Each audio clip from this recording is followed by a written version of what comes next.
আল্লাহ পাক যাকে ভালোবাসে বেশি তার জীবনেও পরীক্ষা বেশি। এই পৃথিবীতে সবচাইতে বেশি পরীক্ষার সম্মুখীন হয়েছিল আল্লাহর নবীরা। বিশ্বনবী বলেন আসাদ্দুন নাসি বালাআন আল আম্বিয়া সুম্মাল আমসাল ফাল আমসাল। এই পৃথিবীতে সবচাইতে বেশি পরীক্ষার সম্মুখীন হয়েছিল আল্লাহর নবীরা, সুম্মাল আমসাল এরপরে সিদ্দিকিনরা, ফালামসাল শুহাদাইনরা, সলেহিনরা, ফায়ুবতালা রাজুলা আলা হাসাবি দীনিহি। যার ভেতরে আল্লাহর দিনদারিত্ব বেশি তার জীবনও পরীক্ষাও বেশি।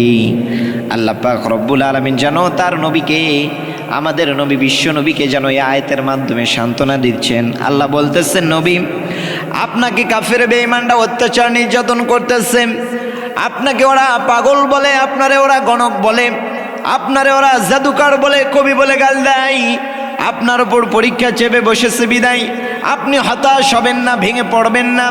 আপনার পূর্বেও যতগুলো নবী আমি আল্লাহ এই পৃথিবীতে পাঠিয়েছিলাম তাদের জীবনেও পরীক্ষা ছিল, আমার খলিলের উপরও পরীক্ষা চেপে বসেছিল, কিন্তু আমার খলিল পরীক্ষায় ধৈর্যহারা হন নাই, সে সফলভাবে উত্তীর্ণ হয়েছে।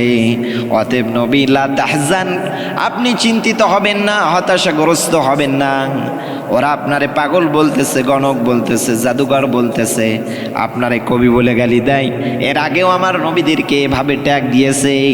সুতরাং তাই নয়, কিয়ামত পর্যন্ত যত ইমানদাররা আসবে তাদেরকেও এভাবে মিথ্যা ট্যাগ দিয়ে এই জমিনে লাঞ্ছিত করার তারা চেষ্টা করবে।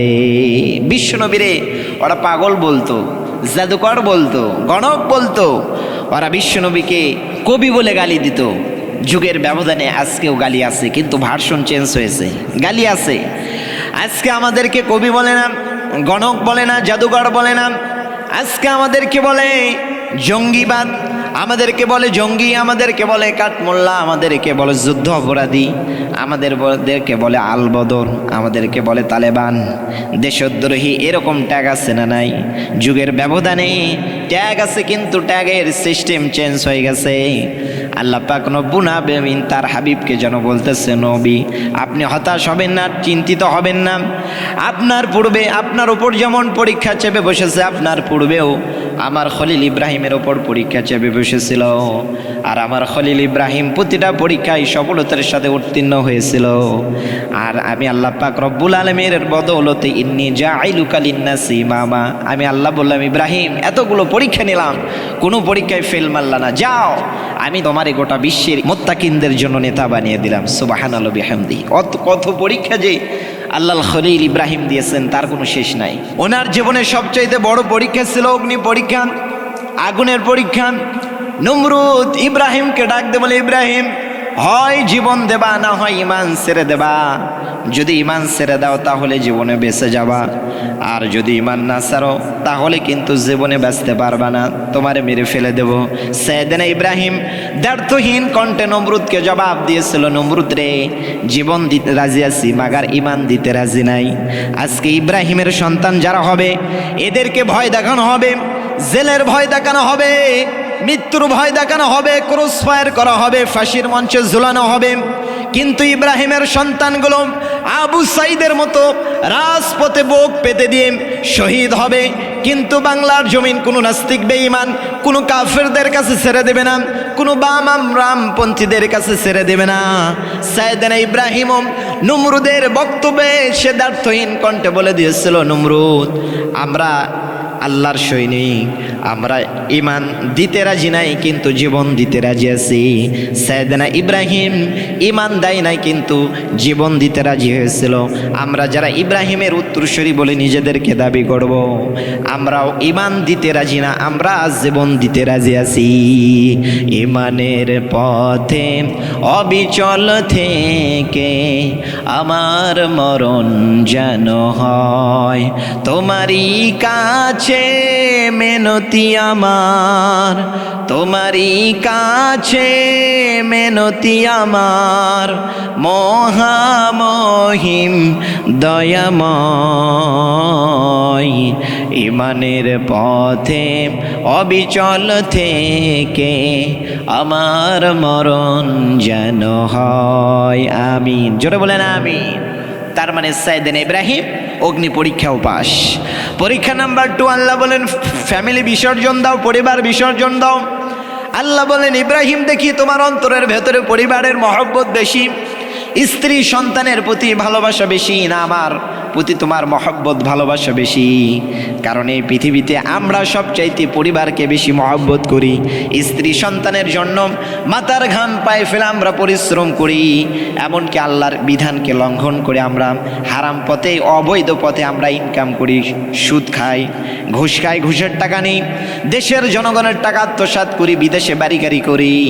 আমাদের উদ্দেশ্য থাকে আমরা যখন মরে যাব আমাদের সন্তান আর স্ত্রীগুলো এগুলো খাবে, এই চিন্তা করে আমরা পরিবারের জন্য অসংখ্য টাকা পয়সা অবৈধভাবে আমরা ইনকাম করি। কিন্তু আল্লাহ পাক রব্বুল আলামিন ইব্রাহিমের অন্তরের ভেতরে দেখতে চেয়েছিলেন যে আমার ইব্রাহিম পরিবারকে বেশি ভালোবাসে না আমি রবকে বেশি ভালোবাসে। সাইয়েদনা ইব্রাহিমকে পরীক্ষা করার জন্য আল্লাহ বলেন ইব্রাহিম তোমার স্ত্রী হাজার এবং তোমার কলিজার টুকরা সন্তান ইসমাইলকে বিসর্জন দাও। বলতে দেরি কোনো টু শব্দ নাই। আল্লাহ বললেন ইব্রাহিম রে, তোমার বিবি হাজার এবং তোমার কলিজার টুকরা সন্তান ইসমাইলকে ওই মক্কার ধুধু মরুভূমির প্রান্তরে, যেখানে কোনো মানুষ নাই, যেখানে কোনো পানি নাই, বাড়িঘর কোনো কিছু নাই, থাকার কোনো ব্যবস্থা নাই, ওই রকম জায়গায় তোমার স্ত্রী সন্তানকে বিসর্জন দাও। সাইয়েদনা ইব্রাহিম তো বলতে পারতেন আল্লাহ ওই জায়গায় রেখে আসলে আমার স্ত্রী সন্তান কি খাবে? কোনো পানির ব্যবস্থা নাই, ঘরের ব্যবস্থা নাই, কোনো মানুষজন কিছু নাই, পশু পাখি কোনো কিছু নাই, একটা মরুভূমি খোলা প্রান্তরে ধুধু করতেছে, চতুর্দিকে ধুধু, সেই জায়গায় আমার স্ত্রী সন্তানকে রেখে আসলে তারা কিভাবে বাঁচবে? কোনো প্রশ্নের জবাব করলেন না তিনি। আল্লাহর প্রশ্নের কোনো জবাব না দিয়া আল্লাহর হুকুম পালন করার জন্য কোনো টু শব্দ না করে পরিবারের স্ত্রী সন্তানকে তিনি বিসর্জন দিয়ে দিলেন। সাইয়েদনা ইব্রাহিম যেমন আল্লাহর হুকুমকে পালন করার জন্য পরিবারকে বিসর্জন দিয়ে দিলেন, তেমনি ভাবে তার স্ত্রীও তেমন, স্বামীও যেমন স্ত্রী তেমন। ইব্রাহিম মরুভূমির প্রান্তরে, মক্কার প্রান্তরে স্ত্রী আর সন্তানকে ফেলে দিয়ে যখন চলে যাচ্ছেন, সাইয়েদনা হাজার তিনি তো অবাক হয়ে গেলেন, কিরে কথা নাই, বার্তা নাই, কোনো কিছু নাই, আমাকে আমার সন্তানকে এখানে রেখে যাচ্ছে, কোনো বাড়িঘর কোনো কিছু নাই, কোথায় চললো? সাইয়েদনা হাজার বললেন কি ব্যাপার স্বামী, কোথায় যান? আমাদেরকে এখানে রেখে আমরা কোথায় থাকবো, কি খাবো? আমি কি কোনো বেয়াদবি করেছি, কোনো ভুল করেছি আপনার সাথে? যদি করে থাকি ক্ষমা চাচ্ছি, তারপরও আপনি আমাদেরকে রেখে যান না। কোনো প্রশ্নের জবাব নাই, শুধু চোখ দিয়ে পানি পড়তেছে। দ্বিতীয়বার বললেন ও আমার প্রাণের স্বামী, আপনি আমার কথা না চিন্তা করে আপনার সন্তানের কথা একটু চিন্তা করেন। ৮৬ বছর ধরে আল্লাহর কাছে একটা সন্তানের জন্য দোয়া করলেন, ৮৬ বছর পর আল্লাহ আপনার দোয়া কবুল করে একটা সন্তান দিল, চাঁদের মতো ফুটফুটে সুন্দর দুধের বাচ্চা। এই বাচ্চাকে আপনি এই মরুভূমিতে রেখে যাচ্ছেন, আপনার কি মায়া লাগবে না? আপনার কি দরদ হবে না? আমার কথা না হয় নাই ভাবলেন, এই সন্তানের দিকে একটু তাকায় আপনি আমাদেরকে এখানে রেখে যান না। কোনো প্রশ্নের জবাব নাই। এবার তৃতীয়বার বললেন স্বামী গো, আমি জানতে চাই শেষবারের মতো, আপনি যে আমাদেরকে এখানে রেখে যাচ্ছেন, এটা কি আল্লাহর হুকুমে রেখে যাচ্ছেন? সাইয়েদনা ইব্রাহিম চোখের পানি ছেড়ে দিয়ে আকাশের দিকে শুধু আঙ্গুলটা ইশারা করে বুঝিয়ে দিতে চাইলেন, হ্যাঁ আমি আমার ইচ্ছা করে, আমার খুশি মতো, আমার মন মতো তোমাদেরকে এখানে রেখে যাচ্ছি না। আবার আর তোমার যিনি রব, সে আল্লাহ পাক রব্বুল আলামিনের হুকুমে তোমাদেরকে এখানে রেখে যাচ্ছি। এই কথা শোনার সঙ্গে সঙ্গে সাইয়েদনা হাজার বললেন, প্রাণের স্বামী তাহলে আপনি চলে যান, আপনাকে আমাদের কোনো প্রয়োজন নাই, আপনি নো চিন্তা, ডু ফুর্তি, খানদান ঘুমান, আমাদেরকে নিয়ে কোনো চিন্তা করতে হবে না। আমার আল্লাহ যদি আমাকে আর আমার সন্তানকে যদি এখানে রেখে যেতে বলে, তাহলে আমার বিশ্বাস রয়েছে আল্লাহ পাক রব্বুল আলামিন আমাকে আর আমার সন্তানকে এখানে খাবার আর পানিতে কখনো মারবেন না। সুবহানাল্লাহ। দেখেন কেমন স্ত্রী। আর আমাদের স্ত্রীকে যদি বলতাম যে বিবি গো, গত রাত্রিতে দেখলাম স্বপ্নে যে তোমাকে আল্লাহ অর্ডার করেছে যে চলন বিলের তোমাকে রেখে আসতে, কিংবা যমুনা নদীর ভেতরে চর পড়েছে, ওই চরে রেখে আসতে, আমাদের স্ত্রী বলতো তোকেও সালাম, তোর সংসারও সালাম, এমনি যে জলান জলে খাস, আর আজকে তুই ভাগ্যা ধরেছিস, তোর মতো গাদ্দারে আল্লাহ স্বপ্ন দেখাবে, এটা আমি বিশ্বাস করি না। এটা হলো আমাদের স্ত্রীদের আকীদা। আর সাইয়েদনা হাজার যেমন স্বামী তেমন তার স্ত্রী। আল্লাহ বলেন পরিবার বিসর্জন দাও। সাইয়েদনা ইব্রাহিম পরিবার বিসর্জন দিলেন, তার মানে পরীক্ষা নাম্বার 2তেও পাস। পরীক্ষা নাম্বার 3 আল্লাহ বলেন, ও আমার খলিল ইব্রাহিম, তোমার কলিজার টুকরো সন্তান ইসমাইলের গলায় ছুরি লাগাও। বলতে দেরি সাইয়েদনা ইব্রাহিম টু শব্দ করলেন না, সন্তানের গলায় ছুরি লাগালেন। আহা, 86 বছর ধরে আল্লাহর কাছে চাই, মাগার চাইতে চাইতে শেষ, কোনো সন্তান নাই। 86 বছর পর আল্লাহ তাআলা একটা সন্তান দিলেন। 86 বছর ধরে আল্লাহর কাছে চাইছেন, কোনো মানুষের কাছে চান নাই, কোনো পীর আর কোনো বাবার দরবারে যান নাই। কিন্তু আমরা বাঙালি, আমরা অল্পতেই ধৈর্য হারা হয়ে যায়। একটু 5 বছর 6 বছর বাচ্চা না হলে ডাক্তার যদি বলে যে বাচ্চা হওয়ার সম্ভাবনা খুবই কম, আমরা এমন হতাশা হয়ে যাই, এমন ভেঙে পড়ি, চলে যায় বাবার দরবারে, চলে যায় মাজারে, চলে যায় গণকের কাছে, কবিরাজের কাছে। আল্লাহর কসম করে বলতেছি, কোনো মাজার, কোনো পীর সাহেব, কোনো বাবা আমাদেরকে সন্তান দিতে পারবে না। সন্তান দেওয়ার একমাত্র ক্ষমতা রাখেন যিনি, আমার আপনার রব। তিনি চিৎকার দিয়ে বলেন, তিনি কে? তার মানে আল্লাহ বলেন, নিজের কলিজার টুকরো সন্তানকে জবাই করো। বলতে দেরি সাইয়েদনা ইব্রাহিম দেরি করলেন না, নিজের কলিজার টুকরো সন্তানকে জবাই দিয়ে দিলেন। তার মানে পরীক্ষা নাম্বার 3তেও পাস। এবার পরীক্ষা নাম্বার 4 আল্লাহ বলেন, এই পরীক্ষায় যদি পাশ করতে চাও তাহলে হজের আঞ্জাম দাও, তোমাকে হজের এমডি বানিয়ে দেব, ম্যানেজিং ডাইরেক্টর অফ হজ, তোমাকে হজের মহাব্যবস্থাপক বানিয়ে দেব। দায়িত্ব যদি পেতে চাও 3টা পেশার মাধ্যমে তোমাকে আমি এই দায়িত্ব দিয়ে দেব, তোমাকে হজের এমডি বানিয়ে দেব। পেশা নম্বর 1, তোমাকে রাজমিস্ত্রিগির কাজ করতে হবে। পেশা নম্বর 2, তোমাকে ঝাড়ুদারগিরির কাজ করতে হবে। পেশা নাম্বার 3, তোমাকে মসজিদগিরির কাজ করতে হবে। এই 3টা পেশার মাধ্যমে তোমাকে আমি হজের এমডি বানিয়ে দেব, মহাব্যবস্থাপক বানিয়ে দেব। সাইয়েদনা ইব্রাহিমকে আল্লাহ পাক রব্বুল আলামিন বললেন, তোমাকে 1 নম্বর পেশা হলো রাজমিস্ত্রি কাজ করতে হবে। وَإِذْ يَرْفَعُ إِبْرَاهِيمُ الْقَوَاعِدَ مِنَ الْبَيْتِ وَإِسْمَاعِيلُ رَبَّنَا تَقَبَّلْ مِنَّا إِنَّكَ أَنْتَ السَّمِيعُ الْعَلِيمُ। আল্লাহ বলেন 1 নম্বর পেশা হলো রাজমিস্ত্রি কাজ করতে হবে।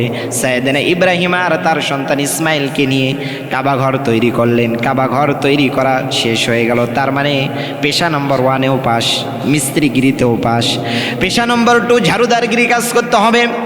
তাহির বাইতিয়া লিত-তাইফিনা ওয়াল আকিফিনা ওয়ার রুক্কাইস সুজুদ। তাহিরা, ঝাড়ু দাও, লিত-তাইফিনা, তাওয়াফকারীদের জন্য, ওয়াল আকিফিনা, ইতিকাফকারীদের জন্য, ওয়ার রুক্কাইস সুজুদ, রুকুকারীদের সিজদাকারীদের জন্য ঝাড়ু দাও। সাইয়েদনা ইব্রাহিম ঝাড়ু দিলেন, তার মানে পেশা নাম্বার 2তেও পাস। পেশা নাম্বার 3, ওয়াযিন ফিন্নাস বিল হজ্জি ইয়াতুকা রিজালান ওয়া আলা কুল্লি দামিরিন ইয়াতিনা মিন কুল্লি ফাজ্জিন আমিক। আল্লাহ বলেন 3 নম্বর পেশা মুয়াজ্জিনগিরি কাজ করো, হজের আজান দিয়ে দাও, হজের ঘোষণা দিয়ে দাও। সাইয়েদনা ইব্রাহিম বললেন, আল্লাহ মানুষ নাই, কোনো কিছু নাই, প্রাণী নাই, কাদের সামনে আমি হজের ঘোষণা দিয়ে দেবো, কাদের সামনে আমি আজান দিয়ে দেব? ধরেন আমার সামনে কোনো মানুষ নাই, আমি কাদের সামনে আজান দেব, ঘোষণা দেব? সাইয়েদনা ইব্রাহিম বলেন, আল্লাহ আমি কার সামনে ঘোষণা দিয়ে দেব? আল্লাহ বলেন, আযিন ফিন্নাস বিল হজ, হজের ঘোষণা দাও, তোমার আজানটা আমি গোটা বিশ্বের মানুষের কানে পৌঁছে দেব। সাইয়েদনা ইব্রাহিম পাথরের উপর দাঁড়িয়ে গেলেন, আজান দিয়ে দিলেন, বললেন যাদের সমর্থ আছে তারা, আল্লাহ একটা ঘর বানিয়েছে, তোমরা হজ করতে আসো। সাইয়েদনা ইব্রাহিম আজান দিলেন, গোটা বিশ্বের মানুষের কানে আল্লাহ আজান পৌঁছে দিলেন। ওই মুহূর্তে তো আমি আপনি ছিলাম না, আমাদের কানেও আল্লাহ পাক রব্বুল আলামিন রুহের জগতে আজান পৌঁছে দিয়েছিলেন। ওই রুহের জগতে যাদের লাব্বাইক বলার সৌভাগ্য হয়েছে, তারাই এই পৃথিবীতে তাদের ভাগ্যে হজ করার নসিব হবে। আল্লাহ পাক রব্বুল আলামিন আমাদেরকে হজ করার, আল্লাহ পাক রব্বুল আলামিন আমাদের সবাইকে তৌফিক দান করুক, সকল আল্লাহুম্মা আমিন। তার মানে আল্লাহ বলেন 3টা পেশার সমন্বয়ে তোমাকে হজের এমডি বানিয়ে দেব। রাজমিস্ত্রিগিরি কাজ করতে হবে, ঝাড়ুদারগিরি কাজ করতে হবে, মসজিদগিরি কাজ করতে হবে। 3টা পেশার সমন্বয়ে 4 নম্বর পরীক্ষা আল্লাহ পাক রব্বুল আলামিনের কাছে সে পাশ করলো, মানে পরীক্ষা নম্বর 4এও তিনি পাশ।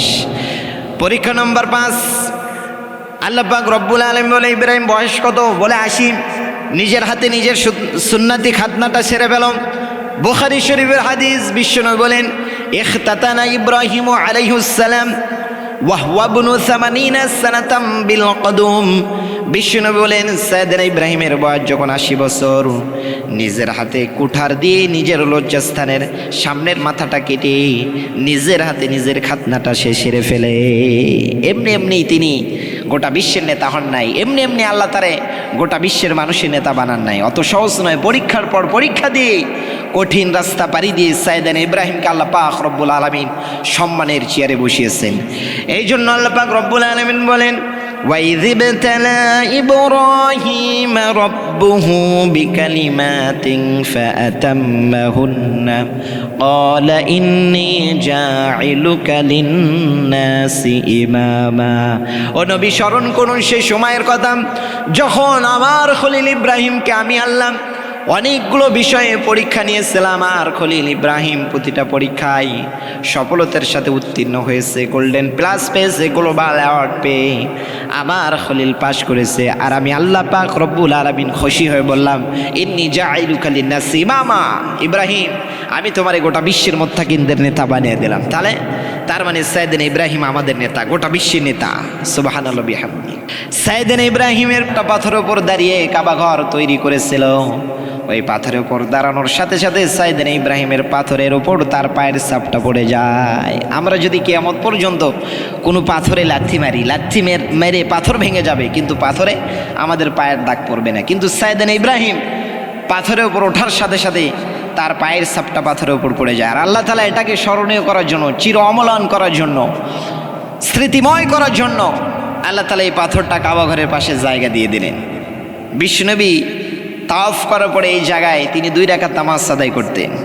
মাকাম ইব্রাহিম, যারা হজ করতে গেছেন, উমরা করতে গেছেন, আহা, তাদেরকে এই জায়গায় 2 রাকাত নামাজ পড়তে হয়। তার মানে সাইয়েদনা ইব্রাহিমের পা লেগেছিল, ওটা আমাদের জন্য হয়ে গেছে মুসাল্লা। সাইয়েদনা ইব্রাহিম কাবাঘর তৈরি করতে করতে আর হাতা পায় না, নাগাল পায় না।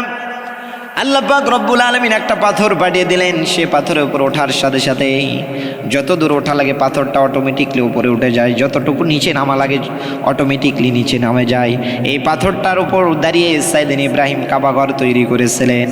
এই পাথরটাকে চির অম্লান স্মরণীয় করার জন্য আল্লাহ পাক রব্বুল আলামিন কাবা ঘরের পাশে জায়গা দিয়ে দিয়েছেন। যারা হজ করতে গিয়েছেন তারা দেখেছেন, অনেক হাজী সাহেব গিয়েছে, অনেকে উমরা করতে গিয়েছে। আহা, এমন জায়গা বাইতুল্লাহ শরীফ, কাবাঘর, যে জায়গায় প্রতিনিয়ত 120টা রহমত আল্লাহ পাক রব্বুল আলামিন নাজিল করেন। সিত্তুনা লিতাইফিন, যারা তাওয়াফ করে তাদের উপর 60টা রহমত নাজিল হয়। আর বাঈনা লিল মুসাল্লিন, যারা নামাজ পড়ে তাদের উপর 40টা রহমত নাজিল হয়। আর যারা নামাজও পড়ে না, তাওয়াফও করে না, শুধু তাকায় থাকে, তাদের উপর 20টা নাজিল হয়। প্রতিনিয়ত 120টি রহমত নাজিল হয়। সুবহানাল্লাহ বিহামদি। পৃথিবীর কোনো জায়গায় আল্লাহ পাক রব্বুল আলামিন তাওয়াফের ব্যবস্থা রাখে নাই, সে কেবলমাত্র একটা জায়গায় রেখেছেন, সেটাই হচ্ছে মক্কা, বাইতুল্লাহ শরীফ। তার মানে যে পাথরের উপর তার পা পড়ল, ওই পাথরটা আমাদের জন্য জায়নামাজ বানিয়ে দিলেন, মুসাল্লা বানিয়ে দিলেন। এরপরে ওনার সন্তানের পা যেখানে লেগে গেছিল সেই জায়গাটা হয়ে গেল আমাদের জন্য জমজমের কুয়া। সাইয়েদনা হাজার আর ইসমাইলকে যখন মক্কার মরুভূমির প্রান্তরে রেখে আসলেন, কিছুদিন পর খাবার ফুরে গেল, পানি ফুরে গেল। পানির কারণে সাইয়েদনা হাজারের সন্তান ইসমাইলের গলা শুকিয়ে গেল। পানির তৃষ্ণার অভাবে, তৃষ্ণার কারণে কান্না করে, কিন্তু কান্নার সাউন্ড বের হয় না। সন্তানের অবস্থা দেখে পানির কারণে সন্তান ছটফট করতেছে। মা হয়ে কি এই দৃশ্য সহ্য করতে পারে? গলা কাটা কবুতরের মতো ছটফট করতে লাগলো, কোথায় এক ফোঁটা পানি পাওয়া যায়। দূরে তাকায় দেখে সাফা পাহাড়ের দিকে নজর গেল। সূর্যের তাপে বালির ওপরে যেন মনে হচ্ছে দূর থেকে যেন সাগরের পানি টলমল করতেছে। সাইয়েদনা হাজার মনে করলেন মনে হয় পানি, দিলেন এক দৌড়। সাফা পাহাড়ের কাছে যেয়ে দেখেন না পানি, না বালি। আবার মারোয়ার দিকে নজর দিলেন, দেখে মনে হলো সেখানে মনে হয় পানি টলমল করতেছে। এক দৌড় দিলেন, যেয়ে দেখেন সেখানেও পানি নাই। আবার সাফায় আসলেন, আবার মারোয়ায় গেলেন। এভাবে 2 পাহাড়ের মাঝখানে 60টা দৌড় দিয়েছিলেন। এই দৌড়টা, এই মহিলার দৌড়টা আমার আল্লাহর এত পছন্দ হয়ে গেল। আরশের উপর থেকে তিনি উপভোগ করলেন। এই দৌড়িটা আল্লাহর কাছে এত ভালো লেগে গেল। এই দুই পাহাড়ের মাঝে এই মহিলাটার পায়ের ছাপ পড়ে গেল। আল্লাহ পাক রব্বুল আলামিন যারা হাজী সাহেবরা হজ করতে যায় এই জায়গায় দৌড়ি করাটা হাজী সাহেবদের জন্য কিয়ামত পর্যন্ত ওয়াজিব করে দিলেন। যারা হজ করতে যায় এই জায়গায় দৌড়ি না করলে হজ কবুল হয় না, উমরা কবুল হয় না। তার মানে আল্লাহ এই মহিলাটার হৃদয়টা আল্লাহর প্রতি তার স্যাক্রিফাইস, তার ভালোবাসা, তার আবেগ এত বেশি ছিল। আল্লাহর প্রতি তার সন্তুষ্টর কারণে সে যে ত্যাগ স্বীকার করেছিল, আল্লাহ উপর থেকে এই দৃশ্যটা এতটা ভালো লেগেছিল, পছন্দ হয়ে গিয়েছিল। আল্লাহ তাআলা বলেন যে আমি কিয়ামত পর্যন্ত দেখতে চাই আমার হাজার যেমন সাফা আর মারওয়া পাহাড়ে দৌড়ি করেছে, তোমরাও কিয়ামত পর্যন্ত দৌড়াও। আর আল্লাহ উপর থেকে চেয়ে দেখবো। সুবহানাল্লাহি ওয়া বিহামদিহি। এরপরে সাইয়েদনা ইসমাইলের পায়ের ধাক্কা লেগে জমিন থেকে পানি বের হতে শুরু করল। সাইয়েদনা হাজার মারওয়া পাহাড়ের থেকে পানির কলকল আওয়াজ শুনতে পেলেন। এক দৌড় দিয়ে সন্তানের কাছে এসে দেখে পায়ের নিচ থেকে পানি বের হচ্ছে, আর পানি বের হয়ে চতুর্দিকে ছড়িয়ে পড়তেছে। উনি আরবি ভাষায় কথা বলতে পারতেন না। সাইয়েদনা ইব্রাহিম আর হাজার ওনারা সুরেনি ভাষার মানুষ ছিলেন। তো সাইয়েদনা হাজার এসে পানি দেখে গড়িয়ে যাচ্ছে, পায়ের নিচ থেকে পানি বের হয়ে জমিন ফেটে। উনি বালি দিয়ে বাদ দিতে লাগলেন আর সুরেনি ভাষায় বলতে লাগলেন জাম জাম, মানে থাম থাম, স্টপ, পানি যাস না, পানি শুকে যাস না, এই দিক যাস না, এখানে থাম।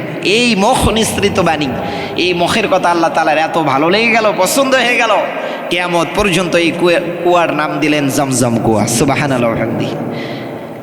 আর সাইয়েদনা ইসমাইলকে মিনার প্রান্তরে জবাইয়ের জন্য শুয়ে দিয়েছিল। ওই জায়গাটা কি স্মৃতিময় করার জন্য এই দৃশ্যটা আল্লাহর কাছে এত ভালো লেগে গেল, কুরবানির দৃশ্যটা ইসমাইলকে।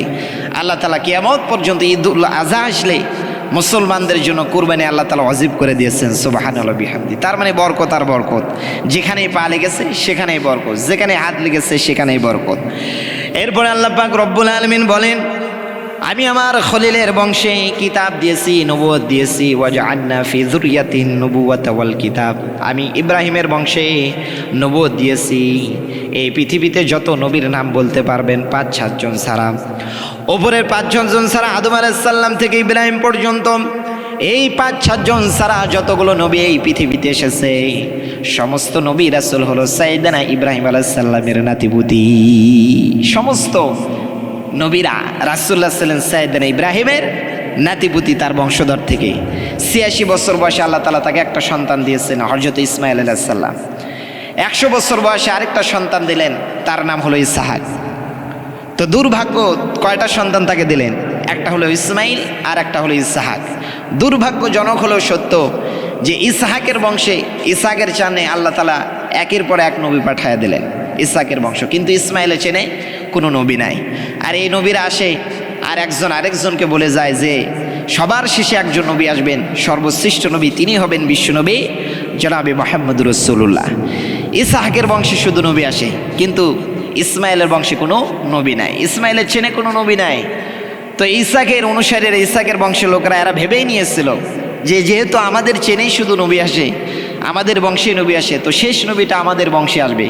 কিন্তু আল্লাহ পাক বলে না, আমি খেলাটা উল্টায় দেব। ঈসা আলাইহিস সালাম ইসহাকের চেনে ঈসা আলাইহিস সালাম পর্যন্ত পাঠায় দিয়ে, ঈসা আলাইহিস সালামকে পাঠায় দিয়ে ওখানে স্টপ মেরে দিয়ে ৫৭০ বছর পর আল্লাহ তাআলা ইসমাঈলের বংশে আল্লাহ তাআলা বিশ্বনবী হযরত মুহাম্মদ সাল্লাল্লাহু আলাইহি সাল্লামকে পাঠিয়ে দিলেন। তার মানে আমরা হলো বনি ইসমাঈল আর ওরা বনি ইসরাঈল। এই জন্য অহংকারীদের পরিণাম শুভ হয় না। এই প্রজন্ম নবী পেতে পেতে এরা অহংকারী হয়ে ওঠে। এরা বলে এই চেনটা আট করেছেন, এই বংশে কোনো নবী নাই, আমরা শুধু নবী ভাই। আল্লাহ পাক রব্বুল আলামিন আমাদের বংশে শেষ নবীকে পাঠিয়ে দেবো। আল্লাহ বলেন না, আমি খেলা উল্টায় দেবো, আমি শেষ নবী বিশ্ব নবীকে আমি ইসহাকের চেনে না, আমি ইসমাঈলের চেনে পাঠিয়ে দেবো। সুবহানাল্লাহি বিহামদি।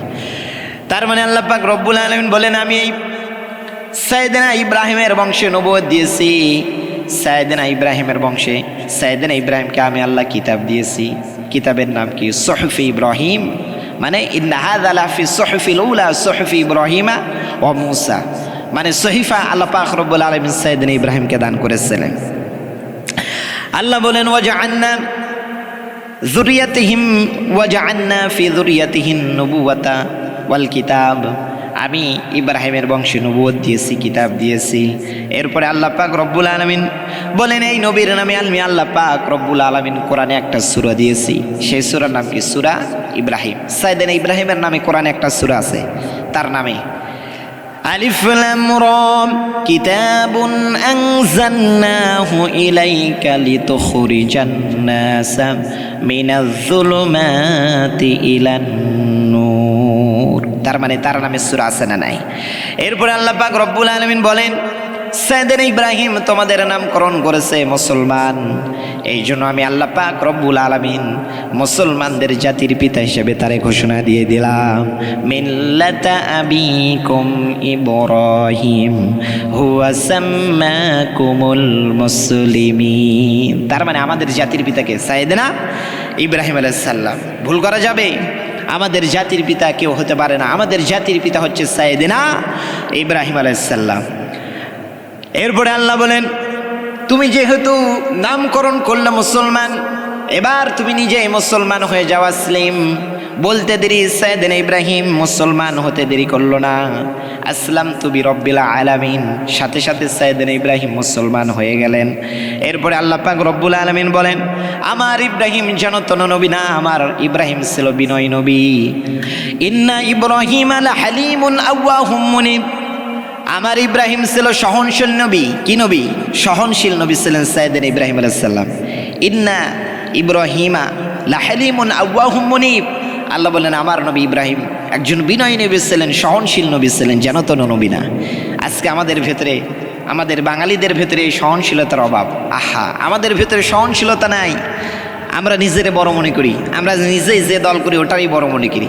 আমি তাবলীগ করি, আমি সেরা, বাকি সব বাতিল। আমি জামাতি ইসলাম, আমি সেরা, বাকি সব বাতিল। আমি আহলে হাদিস, আমি সেরা, বাকি সব বাতিল। আছে না নাই?